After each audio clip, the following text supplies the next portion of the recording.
a Sanjeevani in our struggle against COVID, in our fight against COVID, and it will ultimately lead us to victory over COVID. I'd like to congratulate and thank the people of India also, because they were the ones who supported in all situations. We have started with this, and as per the needs, not only the vaccination sites, but even in a one setting, you can improve the number of people. So वो patient के रूप में चले गए, चाहे वो Covid warrior के रूप में चले गए, उनकी पवित्र स्मृति को तो ये नमन करने का समय है।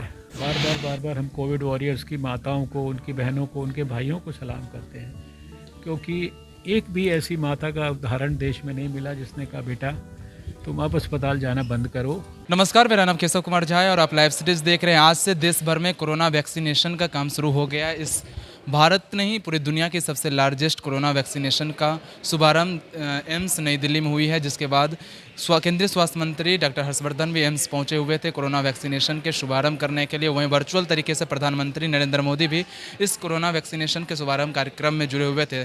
डॉक्टर हर्षवर्धन, केंद्रीय मंत्री, क्या कुछ कह रहे हैं कोरोना वैक्सीनेशन शुरू होने पर और देश भर में किस तरह से कोरोना वैक्सीनेशन का काम चल रहा है, किस तरह से केंद्र सरकार की तैयारी है, राज्य सरकार की तैयारी है, देखिए क्या कुछ कह रहे हैं केंद्रीय मंत्री doctor Harshvardhan. Putting like a Sanjeevani in our struggle against COVID, in our fight against COVID, and it will ultimately lead us to victory over COVID. आपको लगता है डॉक्टर साहब, आप लोगों का जो डर है वैक्सीन को लेकर के कि क्योंकि ये अनयूजुअल सिचुएशन थे, उसमें ये क्लियरेंस दिया गया, वो डर नहीं, देखिए आपको देखिए, हम लोग कितनी बार बोल चुके हैं कि जितनी साइंटिफिक स्क्रूटनी आवश्यक है वो पर्याप्त मात्रा में की गई है, और ये इमरजेंसी यूज़ ऑथराइजेशन खाली भारत में नहीं, ये तो एक ऑफिशियली जिसे कहते हैं कि रिकॉग्नाइज्ड मैकेनिज़्म है।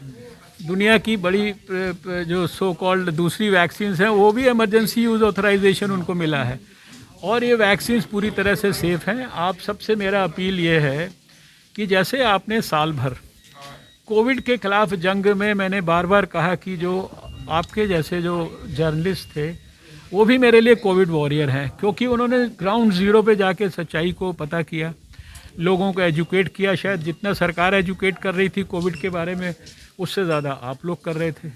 जितना हम इंफॉर्मेशन देते थे उसको कई गुना ज़्यादा आप देते थे। अभी भी आपसे मेरी अपील है कि वैसे तो मेजॉरिटी ऑफ द कंट्री, उसको कोई किसी तरह की मन में कोई शक शुबा शंका नहीं है, लेकिन अगर कुछ वेस्टेड इंटरेस्ट देश में इस तरह के जिसे कहते हैं अफवाह कह लीजिए, मिस इन्फॉर्मेशन कह लीजिए, गलत जानकारियाँ कह लीजिए, वो देने की कोशिश कर रहे हैं वैक्सीन के संदर्भ में, लोगों को एक तरह से डराने की कोशिश कर रहे हैं, तो आप सबका भी ये कर्तव्य है कि उस संदर्भ में सही जानकारियाँ आप लोगों को दें। और हमें पूरा विश्वास है कि इस वैक्सीन की मदद से जब हमारे देश में जो इम्यूनिटी लेवल्स भी स्ट्रेंथन होंगे, और दूसरी तरफ कोविड एप्रोप्रिएट बिहेवियर की मदद से जिस प्रकार से भारत में एक्टिव केसेस की संख्या दिन प्रतिदिन कम होती जा रही है, 96% से ज़्यादा रिकवरी रेट, 1.44% जो है हमारा जो फैटेलिटी रेट, तो आने वाले समय के अंदर हम निश्चित रूप से इस कोविड के ख़िलाफ़ भी जंग में सफलता प्राप्त करेंगे। भारत ने ऐसा नहीं कि ये कोई, ठीक है ये थोड़ी सी ऐतिहासिक जंग है, अलग तरह की जंग है, लेकिन whenever India has decided, it has done it. And you have seen if I have to narrate the sequence of events that have happened in the last 1 year, I think they are all testimony to what I am saying. We eradicated polio, where we were home to 60% of the polio cases of the whole world, and we had to immunize all children less than 5 in this country at the same time on the same day. And we could do it for almost 2 decades, and we could ultimately get the certification. It's the last case we saw in this country was in January 2011 itself. We could eradicate a disease like smallpox. We have a robust universal immunization program where we are giving vaccine to 60 crore children, almost a dozen vaccines. You have witnessed 2-3 years back the biggest rubella measles immunization program. So, and the way the systems have been set up all over the country, I had gone even up to Tamil Nadu to see. I could see even the remotest part.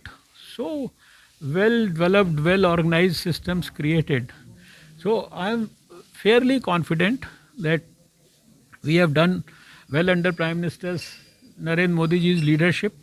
And today, when he has launched this immunization activity also, and given a very good, elaborate, detailed address, inspiring everybody, thanking all the corona warriors, the scientists, researchers, and of course, and I would like to congratulate and thank the people of India also, because they were the ones who supported in all situations. It was the whole of government, whole of society approach, and for these vaccines, they were the biggest contributors because they participated in the clinical trials.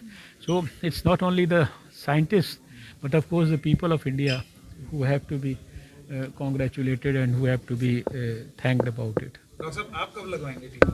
देखिए, I said everybody has to be patient and everybody has to wait for his turn. Today, though I am a doctor, but right now I am not serving the hospital like a health worker in the hospital setting. So certainly I would also like to wait for my turn, and I think my turn will come when the country starts vaccinating people above 50. Doctor साहब कितना अफसोस है जो patient अस्पताल से घर नहीं लौटे। बहुत दुख है इसमें। तो कोई मतलब ये तो सवाल भी ऐसा नहीं कि इसका कोई दो प्रकार का, जो हमारे बहुत सारे कोविड वॉरियर्स जिन्होंने प्राण दे दिए दूसरों के प्राणों की रक्षा करते हुए अस्पतालों में, और बहुत सारे जो हमारे परिवारजन, मित्रजन जिनके प्राण चले गए, सब कुछ परिस्थितियों में प्रयास करने के बावजूद भी, तो निश्चित रूप से वो तो हमें कभी वापस आएंगे नहीं। और इसीलिए हम लोग बार बार कोविड वॉरियर्स को सलाम करते हैं। बार बार हम कोविड वॉरियर्स की माताओं को, उनकी बहनों को, उनके भाइयों को सलाम करते हैं, क्योंकि एक भी ऐसी माता का उदाहरण देश में नहीं मिला जिसने कहा बेटा तुम अब अस्पताल जाना बंद करो। अस्पताल में जाने वाले, तुम्हारी तरह प्राण रक्षा करने वाले कई लोगों की हमने अपने सामने मौतें होते देखी है। ये है इंडिया का डीएनए, ये है हमारी माँ का डीएनए, और इसके ऊपर हम सबको गर्व है। तो इन सब लोगों की, चाहे वो पेशेंट के रूप में चले गए, चाहे वो कोविड वॉरियर के रूप में चले गए, उनकी पवित्र स्मृति को तो ये नमन करने का समय है। और स्वाभाविक है कि ऐसे समय पे आप जब उन क्षणों को याद करेंगे जो आपने नज़दीक से देखे हैं, तो आपकी आंखें नम हो जाएंगी। इसमें कोई असाधारण बात नहीं है। Would you be visiting other vaccination centers? Yes, I will.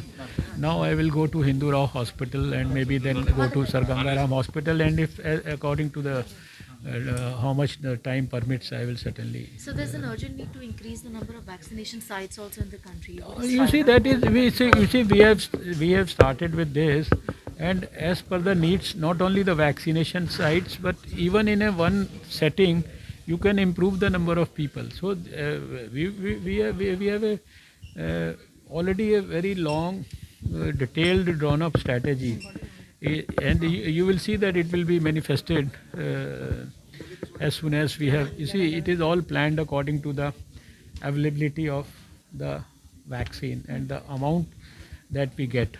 You see, when we decided that we'll give it to 30 crore people in next 5, 6, 7 months, I had spoken about this I think 2-3 months back, because we were going according to the calculations. We were having rough estimates about how much the vaccine will be produced by the manufacturers, and according to that we have said that we are planning to give vaccine to about 30 crore people in next 6-7 months.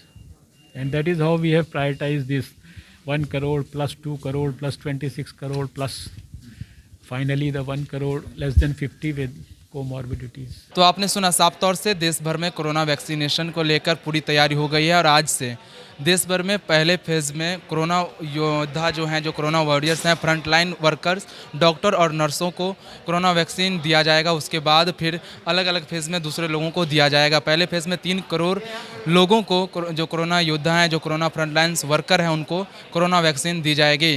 Delhi से केशव झा की report, live cities media के लिए।